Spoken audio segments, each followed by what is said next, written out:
এই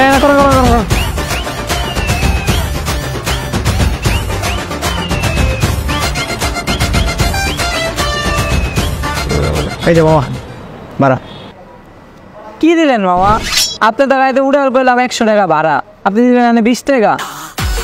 আরে বাবা আমার কোঠা আছে তো, আমি তো ওই যে মুক্তিযুদ্ধের কোঠা আছে, মুক্তিযুদ্ধের কোঠা থাকলে অর্ধেক ভাড়া।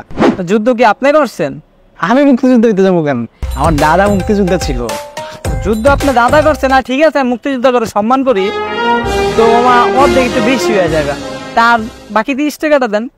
আরে মামা আমি কিন্তু এলাকার লোকাল, জেলা ভিত্তিক কোঠা আছে আমার 10%, বা এই কোঠাতে আরো 10 টাকা ছাড়। আরো 10 টাকা ছাড়? ও আর 20 টাকা দেন। আমি এলাকার লোকাল হইলেও আমার বাপ চাচা মানে পূর্বপুরুষ কিন্তু তারা চাকমা ছিল, মানে উপজাতি ছিল, ক্ষুদ্র জনগোষ্ঠী ছিল। তো ক্ষুদ্র জনগোষ্ঠীর যে কোঠা, ওই কোঠাও আমার আছে। আপনি আমার কি কোটা মোটা কইতাছেন, আমি কিচ্ছু বুঝতেছি না, আমার সব মাথার উপর দিয়ে যেতেছে। তারও 10 টাকা তো পাই, ওই 10 টাকাটা দেন, আমার বাড়া মারতেও সামনে যা দেন। মামা আবার এমনি দেখতে ফিটফাট মনে হইলো, আর চোখে কিন্তু একটা সমস্যা আছে, এই যে এই চোখ বাম চোখটা একটা সমস্যা আছে।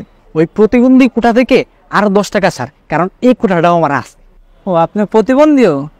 আমার চোখে একটা সমস্যা আছে। ঠিক আছে মামা এদিকে আরেকটা কোঠা তো বাকি আছে, আপনি মনে ভুলে গেছেন। আরো কোঠা আছে। কি কোঠা? হ্যাঁ কোঠা ওই ওই যে ওদিক দেখেন সামনে, ওদিক তাকান।